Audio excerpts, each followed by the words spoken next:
control of territory across the country, and Djibo was still in the hands of the government, but surrounded by this armed group.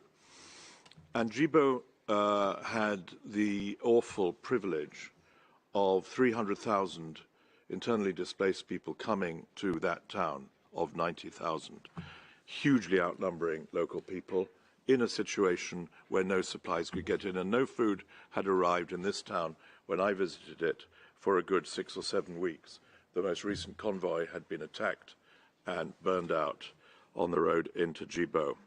And the women were telling me of what their reaction was, and they had, of course, run out of food. There was no food to be found. And they were feeding their children leaves and salt, as they said to me, leaves and salt. And tragically, the leaves were now running out as well.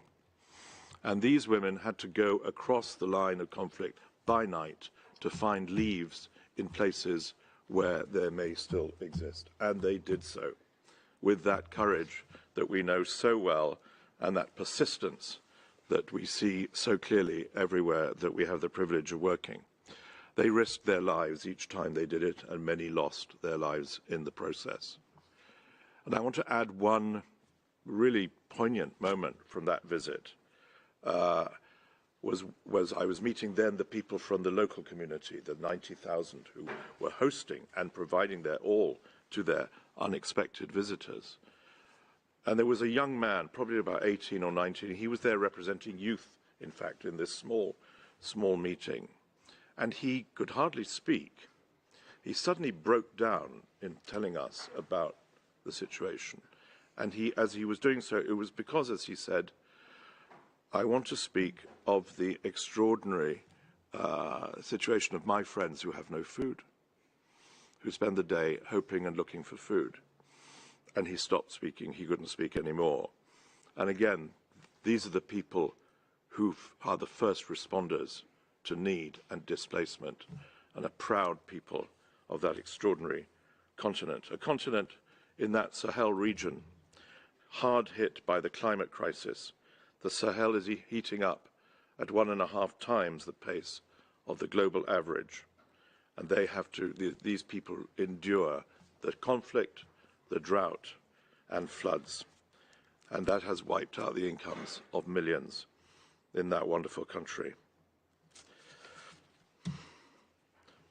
The fate of that young man and of those women and their children and their families is why we're here today.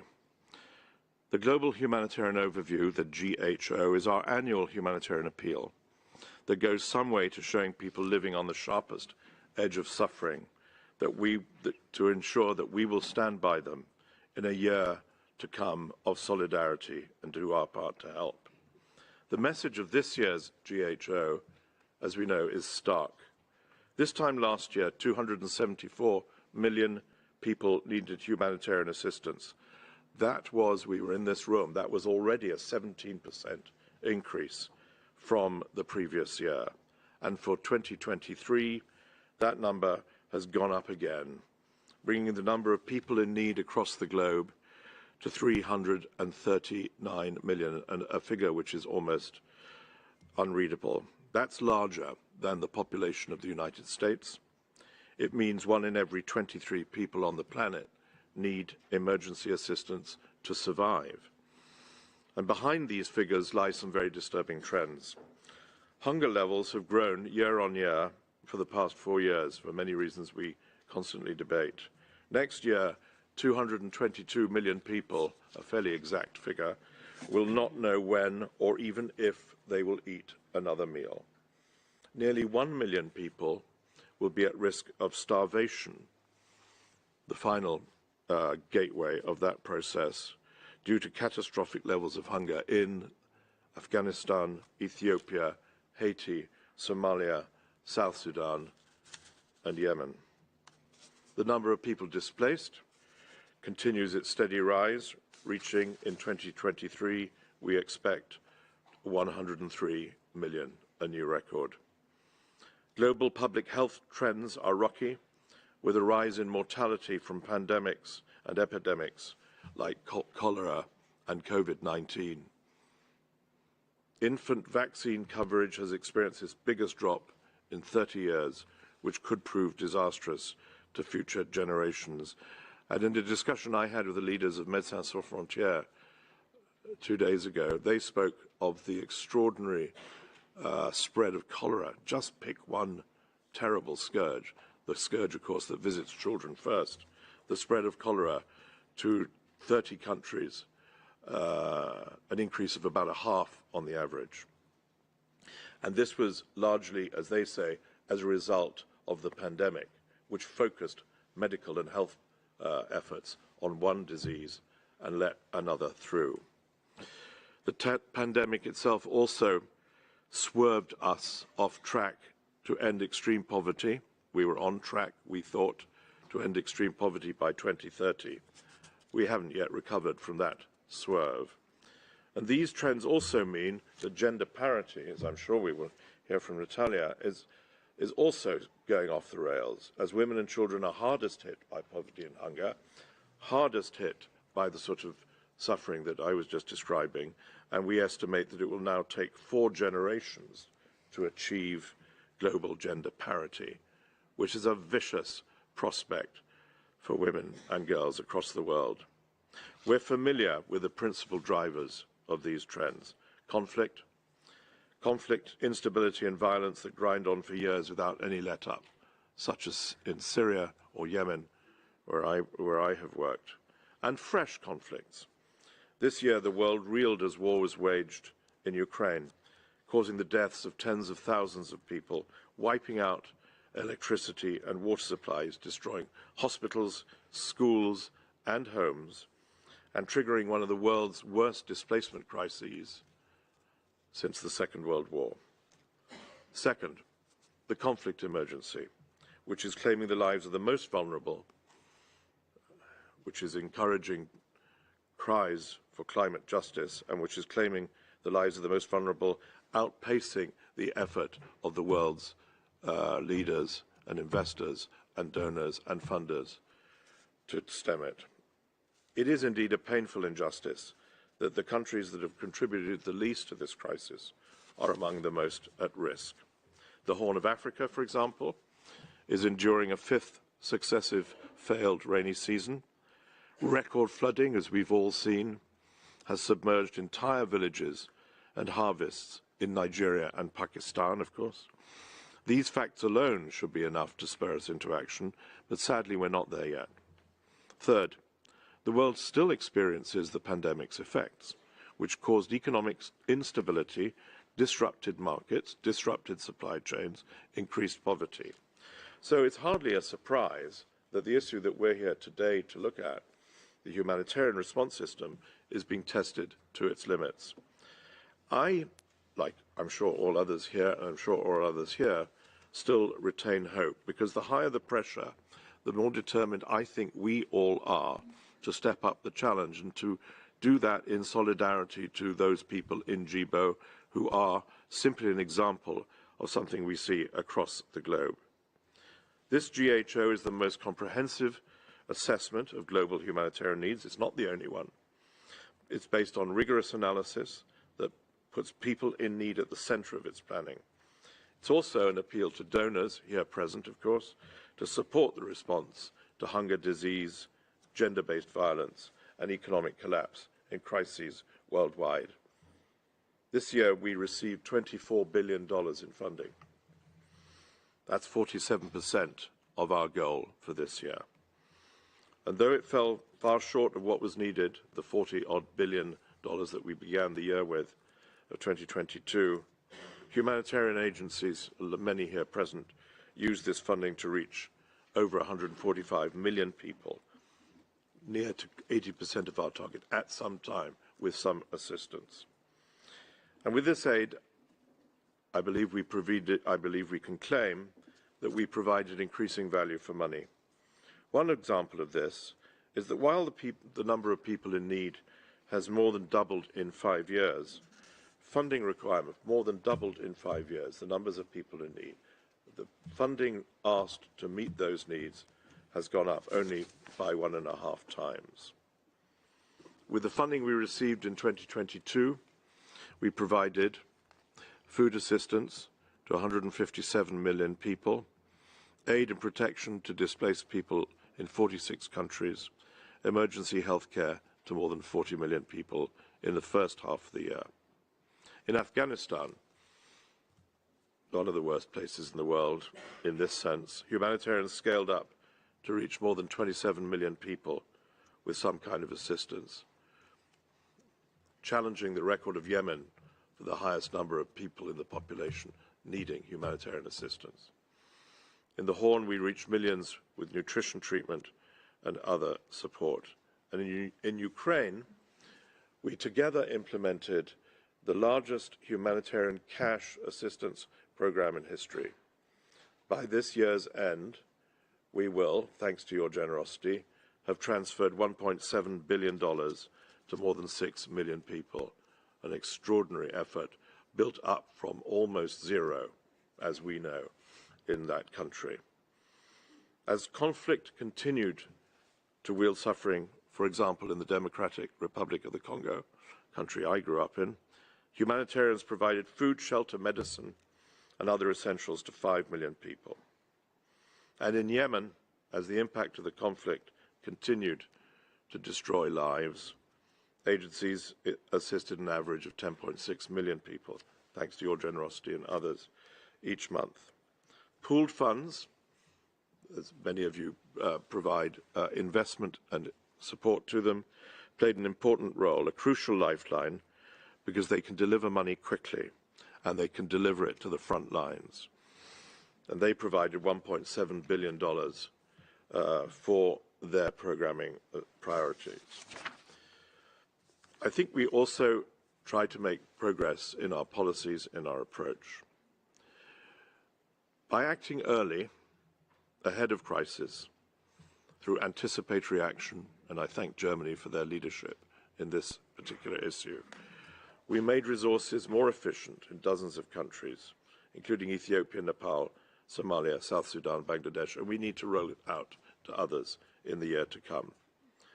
We continue to try harder to be better at listening to people and to adapt what we do to what they tell us they want us to do. A huge priority for us as we go into next year, a huge issue for the humanitarian community that we have been specifically looking at together this week. How do we do that better? And that is about empowering local response. Local and national organizations are now included in at least 80% of humanitarian country teams and receive more than a third of country-based pool funds. We're trying harder too with women's organizations. There's still a long way to go. In Afghanistan, the Afghan Women's Advisory Group now advises the humanitarian country team. Took some time, but I think, thank God we got there. In Kenya, a network of women-led organizations guide the drought response. Humanitarian diplomacy is a term that means different things to different people, as I realized in these past months. But there is a good example in front of us. After months of negotiation with the governments of Russia and Ukraine, and aided and led and supported by the government of Turkey in different roles, there was that landmark agreement for the passage of grain and other foodstuffs through the Black Sea and the removal of impediments to Russian exports. That helps, but it's also, beyond its help, it's an indication that people, even enemies, can come together in war to meet the needs of others and to do the right thing, which is what this GHO is all about. This next year, we're ambitious again, hopeful, aspiring, needy. 10 country programs have needs above $1 billion for the year. That's a new list. They include Afghanistan, the DRC I've mentioned, Ethiopia, Nigeria, Somalia, South Sudan, Syria, Ukraine, and Yemen. The requirements have grown in many countries. They include Haiti. And I want to say one thing about Haiti, which is so disturbing. I'm sure Natalia has been hearing this. The reports of gender-based violence in Haiti are quite quite out of this world. Almost impossible to read and certainly impossible to believe. And that's separate from and feeding into the threatened cholera outbreak to that benighted country. Haiti must be very close to our top priority. Lebanon, where financial collapse has caused needs to soar, and which is now a firm partner in humanitarian assistance, which it proudly wasn't for so many years. Afghanistan, where drought and a crackdown by the Taliban on women's rights from February onwards has left more than 28 million people in need. The 2023 GHO outlines how we can support 230 million people of the most vulnerable people in 69 countries. And to be clear, the difference between that and the 339 million that I mentioned at the outset is because their needs are also met by whom? By host communities, by host governments, by the Red Cross movement, by MSF, by other organizations. Our appeal is obviously a very signal one, but there are others. There are other partners in this endeavor. We require nothing less than $51.5 billion. Quite a lot of money. I hope you'll help us make it. Thank you very much. Thank you very much, Martin Griffiths. Very sobering assessment. Not the year we expected to be starting when we met this time last year, but events have intervened again. We heard that women are the first to go hungry. We have for you today an all-woman panel to unpick this appeal, look at the needs and where we can perhaps improve, where we can target. I'm not going to read everybody's name out because they are in front of you. Two guests will be joining us virtually, just because we are running a bit late and you want to hear from them rather than me. So we are, excuse me, going to start with Madame Virginie Barkoua, Minister of Humanitarian Action, Solidarity and National Reconciliation, Central African Republic. And Madame, votre langue maternelle est français? Madam, your mother tongue is French. And we're here in Geneva. Microphone, please, for the speaker.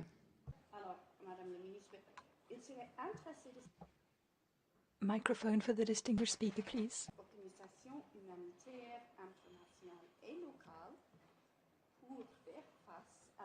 The interpreters cannot hear the question because the speaker's microphone is not on. Food insecurity. Et aussi, comment vous abordez les problèmes connexes, par exemple, le déplacement de communautés, la protection des... The speaker's microphone is not on, we cannot interpret. Merci. Ça va être un peu... Thank you. It'll be difficult to sum up everything in 4 minutes, but I'll do my best in summarizing everything, particularly with respect to women. First and foremost, I'd like to thank you for the invitation and the opportunity to raise the issue of the Central African Republic and place it on the international agenda. Thank you also to all of the partners who financed the humanitarian response plan of the CAR, which stands at 80% for 2 successive years. I'd like to thank you for your generosity. Just to come back to another very relevant issue, I must acknowledge that in spite of successive efforts imposed by or challenges by the COVID-19 and rainfall and drought have contributed to the conflict in Ukraine, however, the government has continued to work in a consulted, coordinated fashion with technical and financial resources in order to respond to all crises, including food insecurity. An example of implementation of intersectoral coordination, whereby we discuss with our various partners in order to take joint decisions to attain a better result. The government has provided its support to the drafting and implementation of the humanitarian response plan, which focuses on the critical needs assessed by the government and all humanitarian stakeholders who play a role in CAR, and I'd like to commend their efforts, their multifaceted efforts, with respect to food insecurity, which is on the rise. Over the the first half of 2022, the government, supported by the WHO and WFP, provided specific food with agricultural inputs and have set up social security networks. During the Global Forum, the government is committed to combating food insecurity. This is its main battlefield and has placed it as a priority amongst government actions. Lastly, as to the protection of women and girls, the government is working with specialised agencies, particularly a number of agencies, to meet the needs of these vulnerable groups, despite the major disturbances in supply chains and planning services. Food aid is provided within the context of inequitable gender relations where men hold a monopoly over decisions without forgetting the management of household resources. Women play a very weak role when it comes to decision making, the management of land, income and the management of harvests. All of this places women in a precarious situation, which is extreme. It places them at risk of dependence. Most women in the CAR are raped by armed groups operating. Given the role that they play in the family, the well-being of women is key to food security and the nutritional well-being of households. The crisis and fragile context are at the root of poor access to sexual and reproductive health services, which is of high quality. Lastly, this contributes to the rise in the number of maternal deaths, standing at 60% during times of crises. However, during conflict, natural disasters and other emergency situations, needs related to sexual and reproductive health are neglected, whereas they are quite significant. That is why I would advocate so that humanitarian aid can meet the specific needs of women and girls when it comes to sexual and reproductive health. That's what I wanted to say very briefly, because we don't have a lot of time. But that's what I wanted to say about displacement. Perhaps I'll have time to conclude on displacement. Will I have time to conclude my presentation on displacement at a later stage? Okay, I'll do it now. With respect to the important changes you would like to see, that was part of your question. Very specifically, the desire of the government is that in 2023, that there are no people who are displaced. Our most ardent wish is to put an end to the forced displacement of the population by 2023 by seeking sustainable solutions so that we can contribute to the peace consolidation in the CAR. I would like to reassert the government's commitment to support the voluntary return and integration of the population at their place of usual residence in safety and dignity, with support from the UNHCR, the UNDP, as well as other partners, as co-chairs of the Working Group on Sustainable Solutions. I would like to take this opportunity to launch an appeal for mobilization of all stakeholders involved in the platform Sustainable Solutions in CAR, which was launched last April in Yaoundé. I would also like to ask for flexibility in terms of funding. This will make it possible to cover the humanitarian responses needed, because crises vary in the country. And when there's no flexibility, it's very difficult for us to save lives. And regrettably, the crisis has now lasted 10 years. For 10 years, families are living in displaced sites, as well as the changes in climate, the heat and the rain.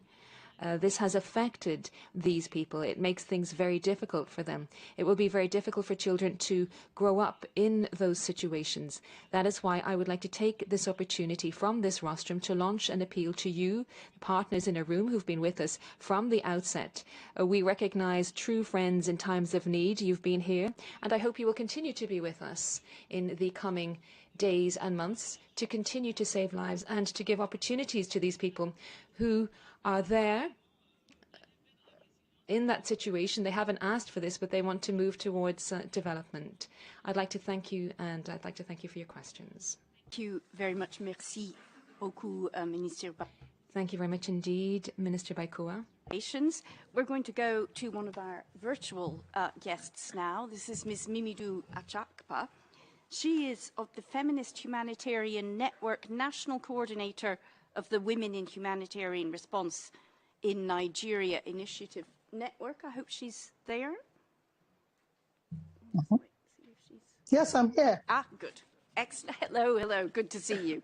So, as we know, the theme of today's panel is putting people first. And we often think of the local and national NGOs as being really close to the people who need support and really accountable to them. And Ms. Achakpa, your network has more than 100 civil society organizations. So what we're interested in hearing is, how does that actually work? How does accountability work? What does it mean to your members? What does it mean putting people front and center in a humanitarian response in practice? The floor is yours, and you too have 4 minutes. Okay. Thank you so very much. It is my pleasure to be here today and share the Feminist Humanitarian Network's perspectives on accountability to affected people.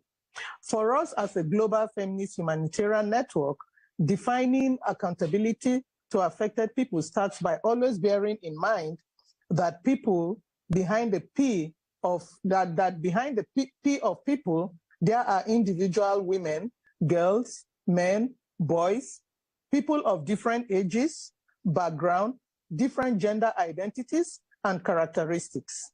So the first expectation of AAP systems is that they have to be gender, age, disability, and diversity responsive to be effective.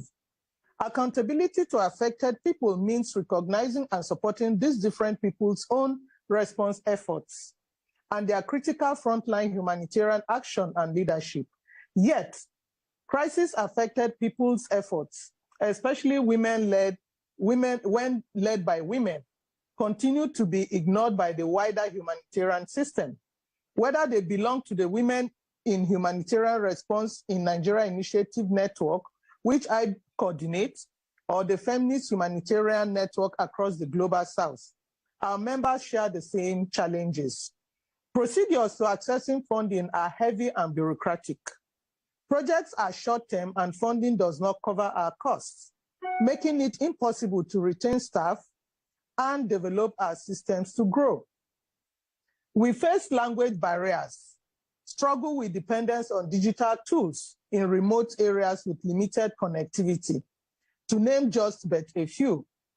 We as women-led organizations work tirelessly to respond to, prepare for, and recover from crisis. We respond to gender-based violence when this issue falls off the agenda, as it is so often does, especially in a crisis. Just the moment when it inevitably increases, we ensure women and girls have access to health services, to shelters, and to helplines. We are amongst the first to act, and we ensure nobody is left behind. We implement our responses based on long-term relationships built on trust between community members. We are those community members, and we know what we need. And yet, our voices are not sought out or listened to. And we have to scramble for every small amount of money that we can allocate to our work. Many women-led and women's rights organizations representing affected people fund work from their own pockets to ensure that their communities have the specific support they need in an emergency. I can cite examples of that because during the COVID, the lockdown in Nigeria, we mobilized women and we did quite a lot. We raised money and we did quite a lot. Humanitarian action must be transformational and leave no one behind. It must prioritize achieving gender justice by recognizing and resourcing women's rights and feminist organizations on the front lines of crisis, and following our leadership being accountable to us. Significant challenges currently facing AAP strategies and mechanisms will be overcome. AAP also also means preventing and responding to sexual harassment, exploitation, and abuse. As members of affected communities, we are best placed to contribute to the design of PSHARE prevention and response strategies to women and girls friendly and accessible complaints, feedback and reporting mechanisms. Currently, these systems remain inaccessible and underutilized, while share risk increase due to growing unmet needs.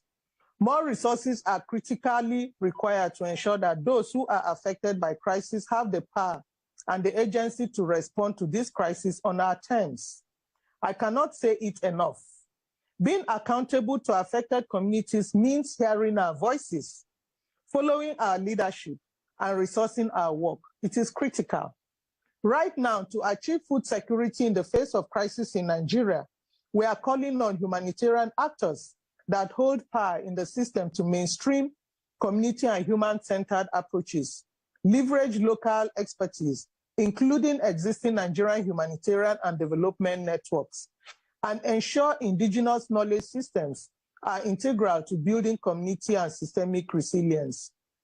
This can't be done if we, organizations representing affected communities, are not sitting alongside those at the head of the decision-making table. How can humanitarian actors be accountable to affected communities if we are not at the table, if we are often not even participants in the conversation? It is only through collaborative action and a shifting of power to affected communities in humanitarian response that we can truly be accountable to them. I thank you for your attention. Thank you very much, Mimidou Achakpa. We're going to hear next from Dr. Natalia Kanem. She's Executive Director of the UN Population Fund. Natalia, quite a lot of frustration I heard there from Mimidou Achakpa. She said that women led by women continue to be ignored. She said you can't have accountability if you don't listen to us. So I think we'd quite like to hear UNFPA's experience with regards to accountability. How do you listen? How do you take advice? And I know you also particularly want to focus in on the case of food insecurity. So your answer, please, again, 4 minutes. Thanks very much. Excellencies, the Emergency Relief Chief, Madame Ministra, distinguished panelists and delegates. Just a couple of weeks ago in Somalia, in meeting women and children at a camp for internally displaced people near the border with Ethiopia, I understood that many had walked for days and weeks across a parched, barren landscape in search of food, in search of water, and in search of safety, with conflict and hunger causing their distress. They spoke about the hardships, they spoke about the dangers, they shared really heart-rending stories about violence, of trauma, and the women told me that they need increased support and they need it urgently. So yes, I am very concerned, as we all must be, that already high rates of maternal mortality could soar even higher if pregnant women don't have access to the type of life-saving health care that you need in these circumstances. And I'm also highly concerned about the rising incidence of gender-based violence. And as humanitarian crises and food insecurity escalate worldwide, it's women and girls again and again who pay the unacceptable price. Of the more than 103 million people forcibly displaced from their homes, whether it's persecution, war, violence, natural disaster, human rights violations follow, and the vast majority always are who? Women and children. So today what we have is the converging challenges of climate change, of rising food insecurity, armed conflict, and now the economic downturn, which is deepening the protection crisis for women and girls. And the data are bearing this out. And while gender-based violence risks and incidents are rising, humanitarian funding for GBV prevention and response remains very low.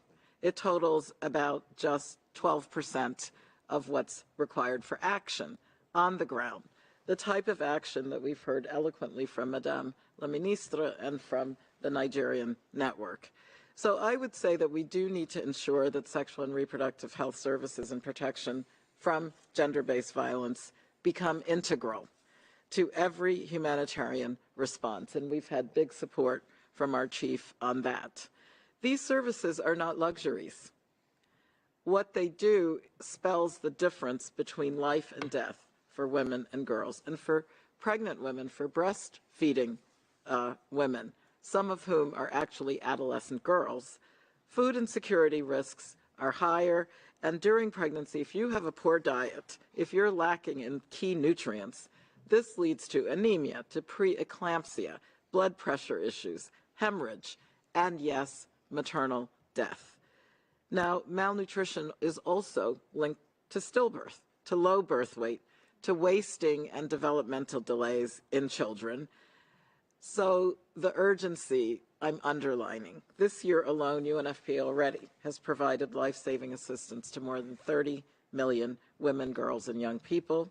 And this includes services and supplies to prevent maternal and newborn deaths, for family planning, for emergency contraception, and for interventions that prevent and respond to pervasive sexual violence, including the clinical management of rape.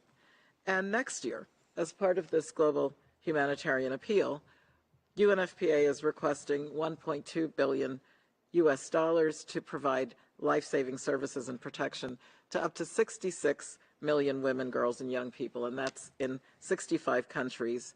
And it will include $113 million to provide services for those affected by drought in the Horn of Africa. So to close, I will say that together, yes, there's a lot more to be done for health, for well-being, for the rights of women and girls in humanitarian crises. And of course, yes, it includes listening to, increasing the support for women leaders. These are people on the front lines, and by the way, includes women health workers who are striving to mitigate the suffering, to expand the hope, and to bring us fundamentally closer to peace and to justice. And that's what takes significant resources. For us at UNFPA, I've pledged, and we're following up, in listening to survivors, in coordinating and collaborating well, in scaling up our humanitarian operations and localizing the response. Right now, 38% of UNFPA funds go directly into local hands, and that's women-led organizations, it's youth groups, it's people living with disabilities, and they're identifying the sustainable solutions. They speak the local language, they know the culture, the situation, and what the levers of change are. That's part of accountability. And I must close by saying that gender parity, indeed, is linked to the success of peace, of justice, and this fundamentally is the creation of a lot of this displacement and humanitarian need. So we cannot afford to wait 132 years and 4 generations for gender parity. None of this is possible without the international community's solidarity, without your generous support. And we certainly are grateful for the governments and the partners and those local groups who are assuring, with flexible funding, with timely funding, that we can save those lives and pave a path so women and girls can live in dignity. It's about peace, dignity, and remember women and girls. Thank you very much. Thank you very much for that timely reminder of what this panel is about.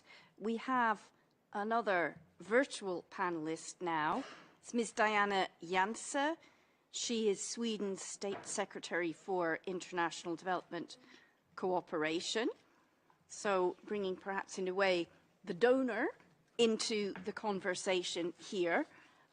Ms. Jansen, I assume you are there and ready to join us. I know you've just visited Somalia, which, as we heard, is on its 5th successive drought. Famine-like conditions, not technically a UN-declared famine yet, but pretty much as close as you can get, I think, Mr. Griffiths, you would agree. Can you tell us about your experience? What do you think it will take to prevent a full-blown famine there? And what role, because we hear a lot about it when we're talking about aid, what role does flexible funding play? Ms. Janssen, the floor is yours. You two have 4 minutes. Thank you very much, and good morning. Thank you for inviting me to take part in this important event. The launch being held today is important given the extremely bleak outlook for global humanitarian needs in the coming year that we have just heard described by the Emergency Relief Coordinator. It is an important moment to show solidarity with those who suffer the most around the world. Last week, as you pointed out, I visited Mogadishu, where the urgency of the humanitarian situation is evident. And despite alarm bells of a severe drought already in mid-2021, it was not until June this year that the humanitarian system shifted gear to respond, including through efforts of famine prevention. Now we do not have time to wait. Human lives are at stake, and not only in Somalia. There is also the same dire situation in Afghanistan, Ethiopia, South Sudan and Yemen. The international community must act swiftly and resolutely to prevent famine, as we did in 2017. Operations need to urgently scale up to save lives and to prevent famine. Flexible funding to the humanitarian system is critical for an effective response. We must also learn from our mistakes and be better to act ahead of a humanitarian crisis before it's becoming a catastrophe. While humanitarian life-saving assistance is important, close cooperation with development and climate actors such as the World Bank, the development banks and IFAD is also vital. Clearly, the drought in Somalia is climate-induced. Extreme weather due to climate change risks soon overtaking conflict as a main cause of hunger. We need to better plan and adapt to the likelihood that climate change will exacerbate this type of extreme weather. We need to build resilience to future shocks and invest in anticipatory action. When I visited Somalia last week, I met with representatives of NGOs working with resilience measures, and they pointed out that since this is the 5th consecutive years there have been no normal rain, they pointed out that we could have had this situation already 2-3 years ago. And for me, that points out that resilience measures really work, but we need much more of it. And we need to continue to work with resilience measures. Today, the humanitarian system is under extreme pressure. We see a dramatic rise of humanitarian needs around the globe. Together with rising inflation, the cost for humanitarian assistance is higher than ever before. Ultimately, states have the primary responsibility to protect and assist persons in their territories who are affected by disasters, armed conflict or violence. Humanitarian action is designed to complement and support states in fulfilling those responsibilities. It should neither undermine nor supplement state responsibilities. But even so, funding to the humanitarian system relies on too few donors. Globally, the 10 largest donors provide 90% of the humanitarian funding. This is not sustainable. More countries need to step in and step up in their engagement.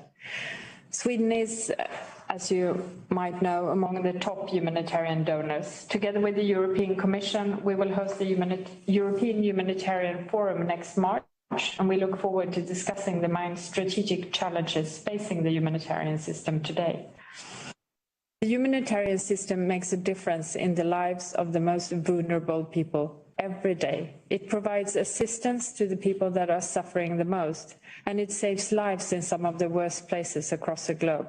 But we must ensure that 2023 is not the year that breaks the system. This is a shared responsibility. The new Swedish government that took office earlier this year has outlined its priorities for its development work, and I'm pleased to say that humanitarian assistance will remain a key priority for the Swedish government. We take the current alarming situation worldwide seriously, and we will continue to do more than our part. Thank you for your attention. Thank you very much, Ms. Janse. We turn now to our final panelist. We heard again and again over the last 20 minutes, half an hour or so, women and children, perhaps their voices are not heard as much as they should be. Someone said sometimes they're even ignored. And so I'm delighted that our final speaker is Ms. Inger Ashing. She's Chief Executive Officer of Save the Children International. A powerful voice for children in need is, of course, Save the Children. We've heard that women and children, the disabled, elderly, are particularly impacted by food insecurity. We've heard again and again that their voices need to be stronger, and that organisations like your own need to listen carefully to what they say about what they actually need, how you're actually helping them, what works, what doesn't. So, in your view, how do you think we could change to get better accountability? I mean, particularly to children who may not be able to express exactly what it is they need. The floor is yours, 4 minutes. Thank you so much. So I think first I would like just to remind everyone that half of the affected population is children. So this is not a small group. This is half of the group that we are discussing.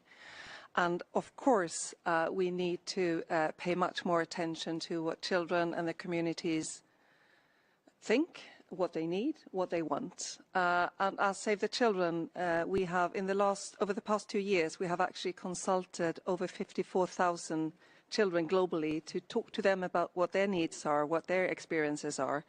And thousands of them are in hunger hotspots like Somalia, Afghanistan and South Sudan, where children are facing where they're facing astronomical levels of hunger and malnutrition. And also we have talked to many children in conflict zones. There are a couple of things that really stands out to me when I look at the views of the children that we have spoken to. The first is that there is an absolute difference between what children experience and how they experience crises and how we respond, how we design the responses, how we fund the responses. Secondly, children are very much aware of the risks linked to climate, economic hardship, conflict, and also the need for us to respond before the crisis hit. So the whole focus on anticipatory action is something that children themselves urge us to do more because they know that it works. The third thing is that we need a transformative shift in our system design and implement responses to be able to be truly accountable to children and their communities. And I think from when we speak to children, I mean, they are not only facing a food crisis, they are not only facing a climate crisis. For them, it is a crisis affecting all parts of their lives. And I think that is something that we often fail to address when we have our humanitarian responses and also how we fund them. I was earlier this year in Mozambique, in Cabo Delgado, and I was visiting an IDP camp, and I met a 14-year-old girl. She had for the last 3 years been the head of her household. She was responsible for 3 siblings, one of them 3 years old. So she was actually being responsible for that child when it was a newborn. She had nothing. They had nothing. They were totally dependent on the community around them to support them. But when I sat down and spoke to her, of course she wanted a shelter, she wanted a house, she wanted to be able to give her siblings proper food. But the one thing that she wanted more than everything was access to education for herself and for her siblings, because she wanted herself and her siblings to have a future. And I think that's often what we tend to forget, that for children and other parts of the communities where we work, it's not hunger, it's not education, it's all of it at the same time. And of course, our failure of addressing it has implications. So when we heard many examples from people speaking before me, that of course, if children don't have access to food, their ability to even if they're able to go to school, to actually get a quality education, I mean, that's truly disrupted because they cannot concentrate. It's not possible for them to make the most of schooling, even if they have access to it. I also think that when we speak to children, one of the things that really stands out is that they care deeply about not just their own lives and their own future, but also the situation for their whole family. They worry a lot about the whole family, their siblings, etc. And just a few words on the things that we often do not fund enough when we have emergencies, and that is education and protection. I mean, we heard about the huge funding gaps, but when we look at education and protection, that remain less than 30% funded. And this directly affects our collective ability to deliver a response that targets the unique needs of children. And if we want to be more accountable to children, we need to start by recognizing that they have the right to be consulted and they have the right to actually participate in the decisions that affect their lives. And engaging with children themselves is essential, and quality programs, we will have more quality programs if we do work with them and take their views into account. I just want to conclude by saying, I mean, I was in Afghanistan a while back, and I had the opportunity to sit down with a number of young girls that were participating in our community-based schools. And we all know how dire the situation is in Afghanistan. But they too said to me, the one thing that we want you to support us with is give us access to education. So we need to have a holistic approach. We really need to listen to their needs, because if we don't, we will fail in our accountability to them, and we will also fail in designing and delivering quality programs. Thank you. Thank you very much, Inger, and in fact to all our panelists. It's time for the diplomats here to have their input. We've got about 25 minutes, maximum half an hour for input from diplomats, because I want our panelists, it is supposed to be interactive, I want our panelists to be able to respond to you at the close so that we have a proper rounded discussion. First on my list, these are pre-registered, the diplomats who want to speak, is the United States. I think I saw you a moment ago. Ah, there you are. Hello. You have the floor. Thank you. On behalf of the United States, I would like to extend my thanks to both OCHA for organizing today's launch and to the panelists for what has been a truly sobering and rich discussion so far. Year after year, we note with added urgency the unprecedented levels of people in need of humanitarian assistance and the unprecedented amount of funding required.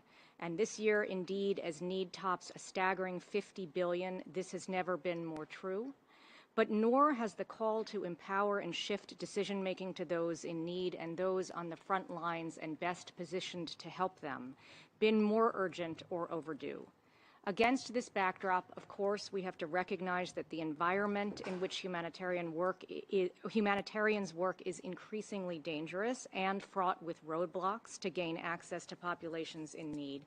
And we are indebted to those who commit their lives to working in these contexts, most often in their own communities, to bring life-saving aid to millions around the world. The United States is proud to be the world's largest humanitarian donor. We remain committed to supporting robust and timely responses in 2023, but as we all know and as has been discussed, the gap between available resources and life-saving needs continues to widen. We must all give considerable attention to how we use the political, technical, and financial tools at our disposal more effectively. This includes bringing in new sources of funding and using existing funding more effectively. The international humanitarian community has made progress on coordination, for example, including around cash, but we remain far from what is truly required to achieve a more accountable, efficient, and effective humanitarian response, and one that puts people first. And I think the panel has well illuminated that this morning. In that vein, we need your help to ensure humanitarian response plans are strategic, focused and appropriately prioritizing those needs that can and should be covered by humanitarian actors. But I want to emphasize the importance of ensuring that needs are carefully evaluated and prioritized, and that existing government, state, local, and community capacities, voices, agency, and needs are accounted for. We can and must put our attention toward these efforts while also supporting life-saving responses. In this respect, the focus of today's discussion and subsequent launches is particularly welcome. While we talk about putting people first, it is important to underscore the direct link between food insecurity and protection violations, as women and children are disproportionately affected and most at risk of negative coping strategies, including vulnerability to sexual exploitation and abuse. It is critical that protection is kept not only at the forefront of our response to food insecurity, but embedded across all activities.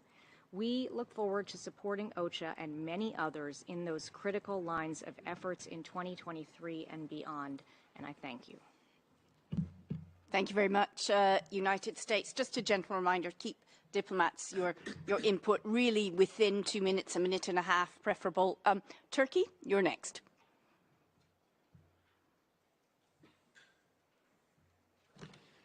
Thank you very much, Madam Chair. Although I prepared a rather long statement, but your timely warning, forced me to improvise my speech. And first of all, I would like to extend our heartfelt thanks to Mr. Griffiths, Under-Secretary of United Nations, as well as all panelists and speakers who took the floor and try to cover the important aspects of a global humanitarian situation before us. And my country, fortunately or unfortunately, at the crossroads of many challenges when it comes to humanitarian disasters or challenges.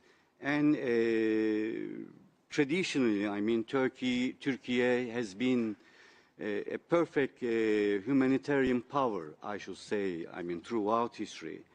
And we will continue be in the service of humanity and extend our helping hand to the populations, countries in need. And then, of course, we acted as such when we received, more than 4 million refugees in Turkey, and that's why we are the largest refugee hosting country in the world for almost a decade.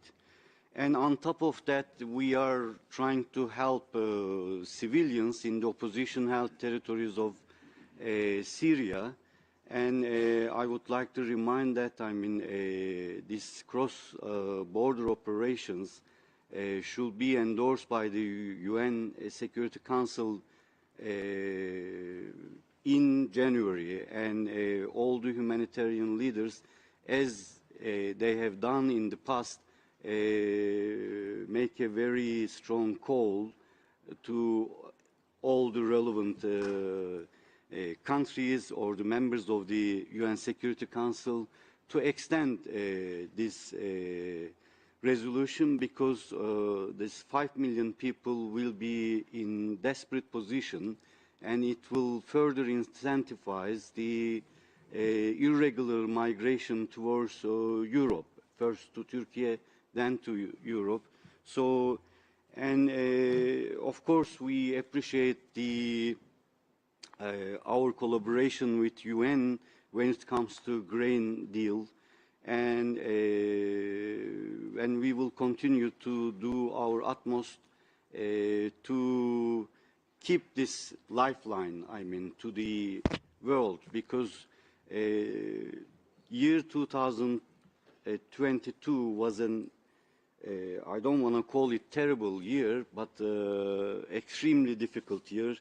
We are facing multitude of challenges, from food insecurity to energy insecurity, then civil wars, droughts, and interstate wars, enough is enough, and in 2023 we need to work together very efficiently to address the enormous challenges and to keep our Mother Earth a bit safer place for the human beings. Thank you very much. Thank you very much, Ambassador. Next on my list is the United Kingdom, Ambassador Manley. Very much to our panel this morning. Look, it's an extraordinarily stark and depressing picture that you have all painted, and obviously we're at a critical juncture for the whole humanitarian system, and we need to adapt. We need to become more people-centered, as you've all said, and we need to become more innovative in our funding and in our operations, and we need to actually tackle some of the root causes of this humanitarian situation, whether that be climate change and trying to keep us within 1.5 degrees, or actually resolving some of these long-running conflicts which drive the humanitarian challenge. And let me pay tribute, Martin, to you and to Rebecca Greenspan and to Turkey for your work on the Black Sea Grain Initiative, but also the work on Ethiopia and Yemen. You'll know that we ourselves, within our own humanitarian framework, have got a kind of prioritise, protect, prevent approach, prioritising humanitarian assistance to people in greatest need, just as you are doing in this morning's overview, trying to prevent and anticipate future shocks and build resilience, including climate resilience, but also protecting those most at risk. And let me just salute all of you who I think have highlighted the gender dimension of that this morning. And Natalia, thank you for being at our conference on this very issue of protecting sexual violence in London this week, which I think is an important part of all of that. And just, I mean, just to echo but what you've said, but also what Sheba just said about the importance of listening to the voices and the aspirations of those people we are trying to help. We can't introduce accountability once decisions are already made. We do have to ensure that effective people's voices are right at the driver of our collective decision-making on all of this, and we pledge our support to you, Martin, as you move forward on this. And let me just finally just pay tribute to the work of humanitarian workers across the globe. Thank you. Thank you very much, Ambassador Manley. We now turn to Norway. So let me just start by thanking you for this overview of the humanitarian needs and requirements for the coming year. And it's obviously a very bleak picture, and your messages are clear and well received on our side. At the same time, our common focus and our dialogue with, as donors with OCHA must be on what we, well, collectively as a humanitarian system can achieve in 2023.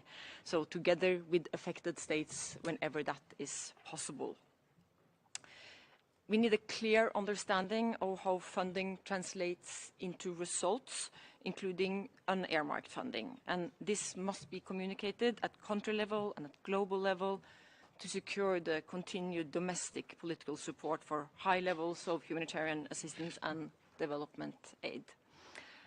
I would also like to take this opportunity to highlight the protection challenges that has been also clearly communicated by the panel today. But we know that there is no humanitarian crisis that is not also a protection crisis.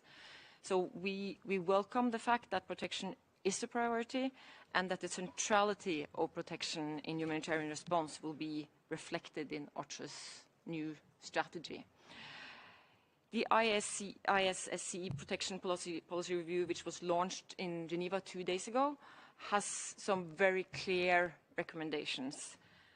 It reminded us that protection is not a responsibility only for agencies with specific protection mandates. It's about reducing risks in all aspects of response, about moving beyond abstract terms and identifying which issues are the most relevant in each country context.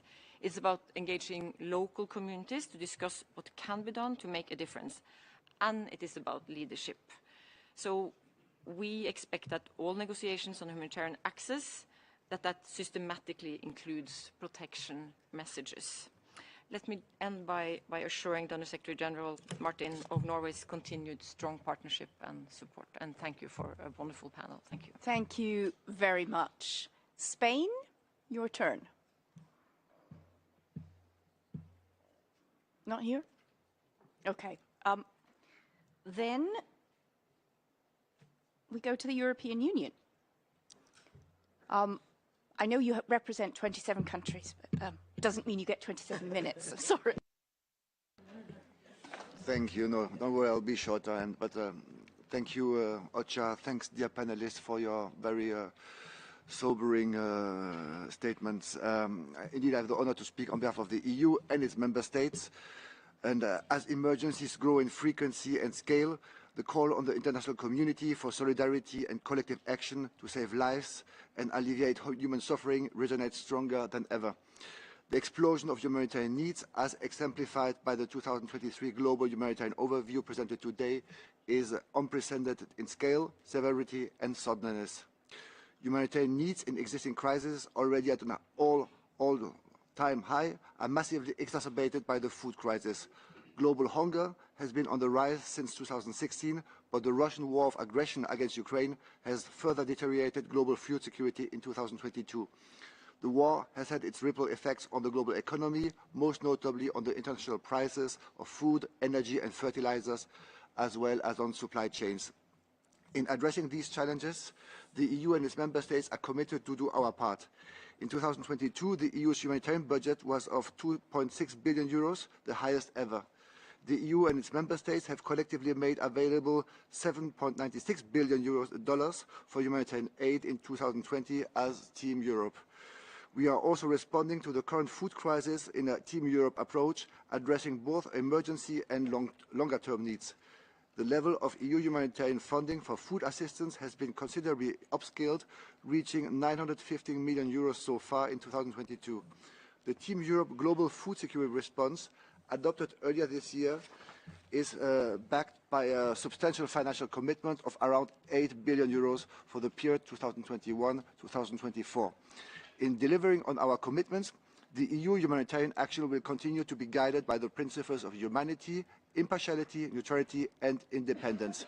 Protection of civilians and civilian infrastructure and ensuring respect for international humanitarian law remains the foundations of the EU's response to emergencies. The EU and its member states will continue to advocate for better monitoring of IHL violations and insist on accountability in case of ILH violations, such as attacks against civilians, humanitarian and healthcare workers, or the use of starvation as a weapon of war. Furthermore, we will maintain the integrity of our actions. EU-funded humanitarian aid is gender and age sensitive and integrates disability inclusion. The EU and its member states will continue supporting efforts to prevent, mitigate and respond to sexual and gender-based violence in humanitarian crises and to apply a zero-tolerance approach to any form of sexual exploitation, abuse and harassment. Provision of comprehensive equality and human rights-based mental health and psychosocial support remains our priority. We also remain fully seized with the imperative of better integration of the impact of climate change and environmental degradation into the design and delivery of our funding. The recent COP27 has underscored the fundamental challenge of climate change, which is also a major and increasing driver of humanitarian needs. In today's humanitarian landscape, the needs far outpace available resources. This calls for renewed efforts to ensure better use of available resources in parallel to efforts to expand and diversify the donor base. It is imperative to step up efforts to expand and diversify the humanitarian donor base, which remains disturbingly narrow. The 10 biggest humanitarian donors account for more than 80% of humanitarian funding. It is thus essential to reflect collectively on how to promote a better and fairer responsibility sharing, encouraging potential donors to contribute at a level consistent with their weight in the world economy. All the more so nowadays, given the uneven distribution of global wealth concentrating in certain regions due to the spikes in the prices of energy and energy supplies. These and other topics will be at the center of the forthcoming second edition of the European Humanitarian Forum that the Commission is co-hosting together with Sweden. This high-level event is scheduled to take place on 20th and 21st of March next year. Will be held under the overarching theme of New Global Realities, Shaping Humanitarian Action Together. I thank you. Thank you very much. Japan, I think you wanted to speak next. Thank you, Madam Chair. Thank you, OCHA, for organizing this session and for comprehensive briefing and other panelist interventions. It is very helpful to step forward on the issues next year.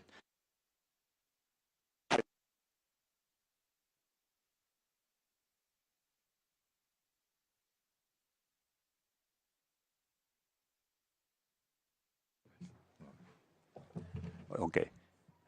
The global food crisis and the soaring energy prices have worsened the humanitarian situation in all regions.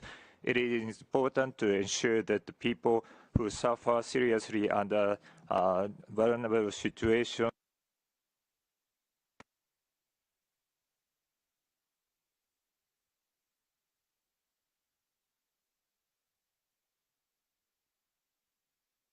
November. The total amount of the assistance will be approximately $1.5 billion pending the approval from the Diet. A significant increase of this year of $1.1 billion. Of course, our assistance covered Ukrainian considering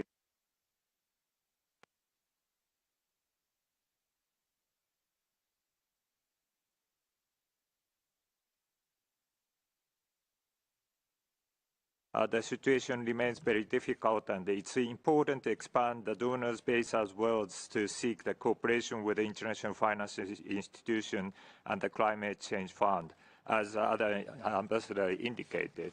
I hope you will continue your efforts, and I want to know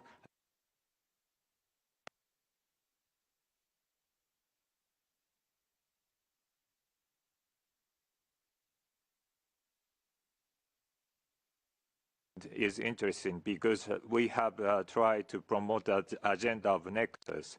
We want to know the status of the pilot project and the coordination with the relevant agency on a regular basis. Thank you.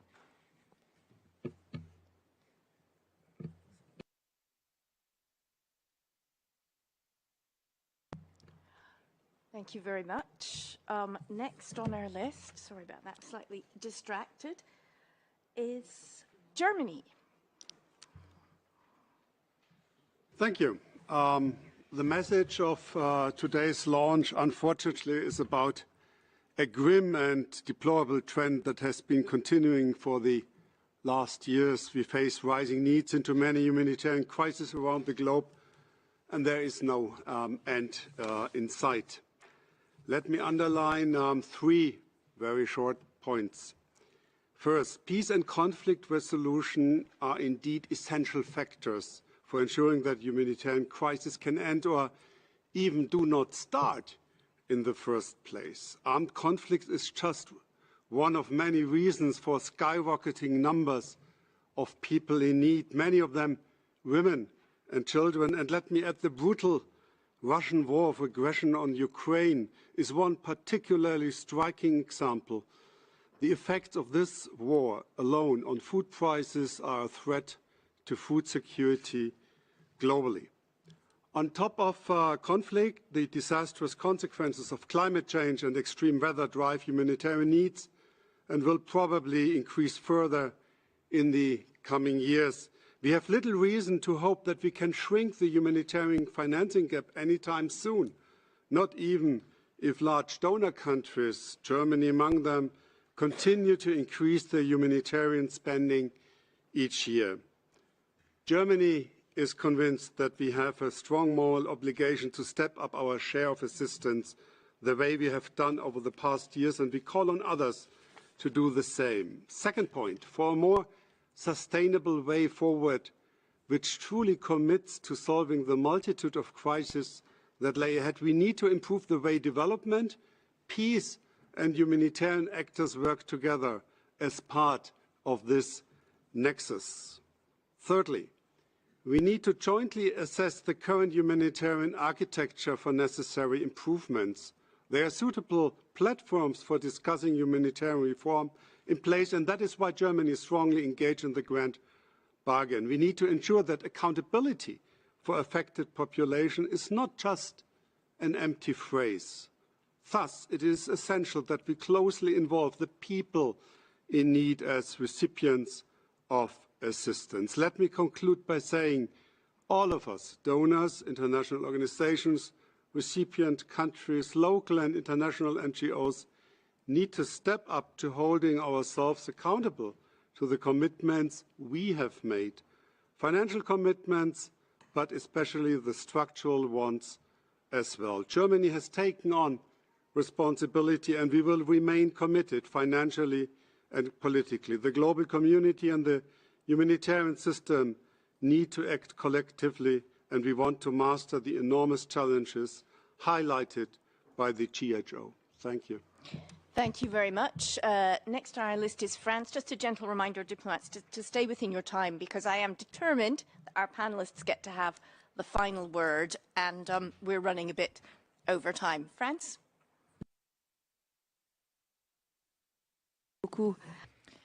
Thank you very much. Assistant Secretary General, Excellencies, ladies and gentlemen, France, of course, aligns itself with the statement by the EU. I would just like to add a few things in my national capacity, if I may. As you underscored, the impacts of climate change and conflicts on populations are absolutely devastating, especially as regards women and children. Their suffering must compel us to action. Russia's assault against Ukraine is creating humanitarian threats for the world. We support the Safe Crops Initiative and the European Solidarity Corridors, and we have launched a €20 million support for the World Food Programme for shipping Ukrainian grain to Somalia and Sudan. This is in the context of the Grain from Ukraine initiative. France stands by Ukraine and its neighbouring countries with a humanitarian aid amounting to €200 million in 2022, plus some aid for Moldova. We also have a national conference for Ukraine, which will be taking place in Paris on the 13th of December. Support for Ukraine is not by any means deviating our attention from other crises, and we stand by Sahel and the Middle East as well. The threats facing the humanitarian system are multiple. We need to step up financing, and we need to optimize the delivery of aid and coordination between the different peace and humanitarian actors. We need to anticipate so as to better respond. We need to place the voices of the populations most affected at the center of our responses. We need to step up protection for humanitarian workers and promote the respect of international humanitarian law. France will continue to work along your efforts to support this. Thank you. Thank you very much. We turn to the Netherlands now.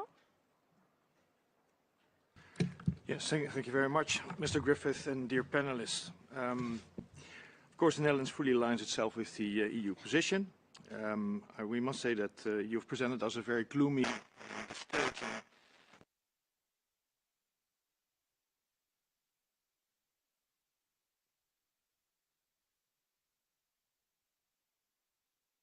Thank you, and through you, the thousands of humanitarian workers worldwide who do their work every day under very difficult circumstances, and even sometimes at the peril of their own lives. I'd also like to underline that with our focus on exploding needs, we sometimes forget that the system that OCHA coordinates saves millions of people every day.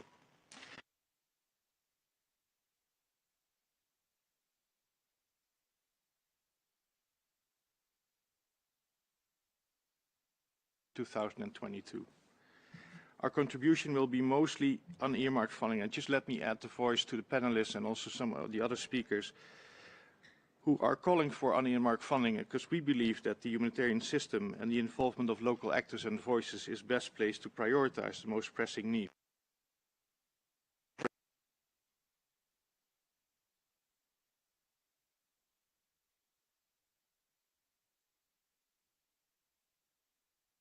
Increasing exponentially, we conclude that the solution is more funding.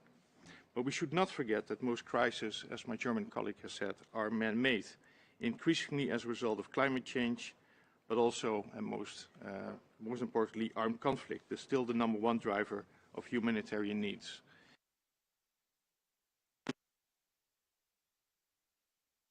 The entire world, especially in terms of food security, which is compounded by the economic crisis. What we really need then is reduction of needs by preventing and ending conflicts, by upholding the norms that safeguard humanity, and by improving people's lives through sustainable development. It's a responsibility that's on the humanitarian sector, but also, as the moderator says, on us, the diplomats.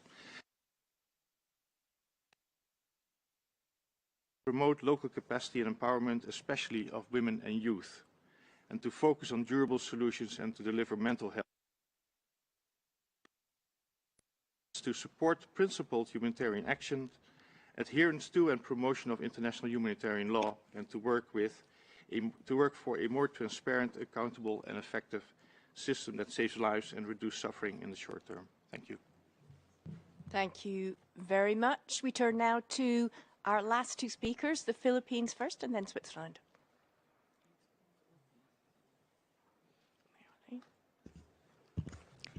Thank you, Chair. We wish to thank UN OCHA for organizing this briefing. UN OCHA's agenda is in line with the Philippines' humanitarian priorities, including advocating for rights and welfare of people in vulnerable situations, including women and children, indigenous peoples, and persons with disabilities. We value UN OCHA's work on climate and disaster displacement and addressing sexual and gender-based violence. We also acknowledge efforts to deliver humanitarian assistance and protection. It is in this regard that the Philippines has responded to several of UN OCHA's emergency appeals, including those for Yemen and Ukraine, among others. It is our advocacy to expand the UN's base of financial support beyond traditional donors and tap the formidable potential of middle-income and developing countries, part of our aspiration for global burden and responsibility sharing. We look forward to partnering with UN OCHA in this regard. Thank you, Chair. Thank you very much. Switzerland, you have the final diplomatic word. Thank you, Chair. Excellencies, it's a great honor to join you today. Once again, we are coming to the end of a year that has shaken up the world. Crises we face are characterized by their complexity, duration, and impact. This reminds us that we need to be more efficient, innovative, anticipative, and better coordinated. We echo the crucial need to consider fully people we work for, being more inclusive, more accountable through meaningful partnerships and national actors. It is exactly for this reason that Switzerland co-led the Grand Bargain Caucus on the role of intermediaries. Concrete actions are needed to advance this agenda, which involve equitable partnerships with local, national actors as the preferred mode of delivery.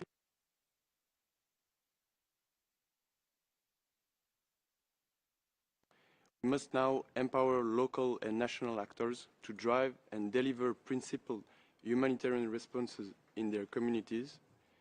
Switzerland is committed to doing its part in supporting new ways of working. The challenges highlighted in the GHO further confirm the importance of adopting a comprehensive approach to development, cooperation, peace policy. To conclude, let me thank Martin Griffiths and his team, who contributed to the global humanitarian overview, an essential compass to guide humanitarian support and action. Thank you. Thank you very much to all the diplomatic input there. We're going to go to a very quick round of summing up from our panelists who are here in the room, and then we'll give the final word to Martin Griffiths. Minister, I will start with you. We heard an awful lot about accountability and innovation and so on from the diplomats. Just 1 minute, quick summing up from you. What would be the key change you would like to see in 2023?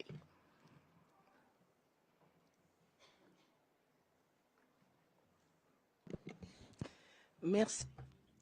Thank you. As I said earlier, for 2023, we would like to continue to have coordination and consultation between government actors as well as others, and there needs to be a significant link between NGOs and agencies as well as the government. That is why we created the sectorial coordination. This is a place of exchange and consultation. We want to pursue this, and within this intersectoral coordination we need to find the best way of working in order to save lives. Then we have the integration of local NGOs in the response provided, and here I would like to thank Mr. Griffiths and Mr. Vedis, who's here with me. The law governing the function of NGOs means that there is 25% of funding allocated to local NGOs. This wasn't done in the past, but for a year now, this year, we have that funding. I think we're going to move towards 12%. We're at 4%, and we're going to move towards 12%.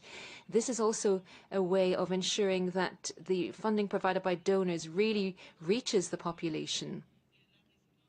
This will lead to resilience and development, because you will be ensured that you have invested in the right places and that your investment is visible. I'd also like to request flexibility, as I said, with respect to funding, to ensure that we can move towards a nexus. We talk about a nexus, but on the ground we don't see this nexus. So we do need this flexibility. This will enable us to create a link between nexus, peace and development, land and development. That's what I wanted to say. This is the desire and will of the government. I'd also like to take this opportunity to extend my thanks to all donors. Thank you for keeping the Central African Republic on your agendas. Thank you also to other countries. That is why we are here. We're here to tackle global needs, and I see that you are very attentive to that, and may God bless you. Thank you. Merci beaucoup, Madame Minister. Thank you very much, Madam Minister. 1 minute. Yes, well, thanks very much. I just want to also appreciate the refugee hosting countries and also the IDP welcoming communities. And thank you so much for acknowledging the work of the humanitarian worker who's running towards the flame. For women, they've told us over and over what they want: peace. What they want is justice. I'd also like to say that that's a big part of accountability. For me, disaggregated data is important. That's how we know who's being left behind, who's vulnerable. And also, that's how we come to the accountability of the results-based information and also innovation and ever more efficiency. So disaggregated data, confidentiality respected, anonymous where required, is going to be very important.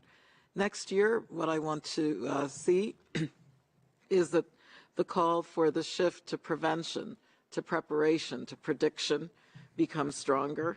And I, too, want local women and young people especially to be directly involved. For UNFPA, as you've heard, we're already at 38% localization, but everyone can do better, and that trend will continue. And then I want to emphasize that in a place like Afghanistan, where UNFPA has established community listening initiatives, that's part of paving the pathway to peace. And we really do have to stop manufacturing the type of crisis and conflict. And Martin, of course, is very galvanized and seized by that. As UNFPA leads in the gender-based violence area of responsibility, we have to respect women, bodily autonomy, and integrity. The trend toward sexualized violence and conflict has to end, and everyone has to lift their voice: women, girls, people of different gender identity, and people with disabilities. This is who is vulnerable, and we have to look at the data and say that. And I would also like to appreciate the fact that, you know, even in a place like Syria, which must not be forgotten, we can adapt, we can implement, and what we really need to do is work across that humanitarian development and peace nexus, if you will, putting women and girls at the center. Thank you. Okay, thank you very much.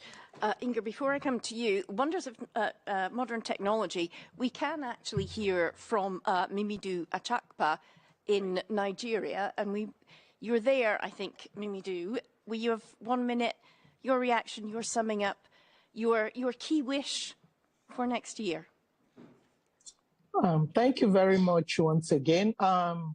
For us, we want to see commitments to funding local actors upheld, including a significant increase in direct, flexible funding to women-led organizations. And we want a seat at the table. Thank you. Short and sweet and very much to the point, a seat at the table. Inger? Thank you so much. So there's three things that I want to highlight. And I think first I want to say that, yes, of course, I want to thank you, all the donors in the room for everything that you do in response to the humanitarian crises that we see around the world. But we need you. People need you to step up even more. Because of the gaps and everything we heard Martin start this day telling us. But there's a need to step up, but there's also a need to do things differently. And I think one thing that I want to say that I didn't say before is I think there's so much need for us to think differently on how we fund things. So flexible funding is key. It gives the affected populations an opportunity it gives us an opportunity to adapt our responses to the needs on the ground. And I think that is very closely linked to accountability. So the more flexible funding, the more funding adapted to the needs of the people that we are there to support and serve, the more accountable we are to them. So that's the first thing. Respond differently and have flexible funding. Anticipatory action, we've been talking about it throughout this morning, and to act before the crisis hit and really to think about how we can scale that up in the coming year, I think will be critical. My final point is I end where Mimidu ended, and that is for this to be truly effective and sustainable, we really need to ensure that we are all supporting local and community-based organizations. They are often the ones that respond the first. They know the best what is needed.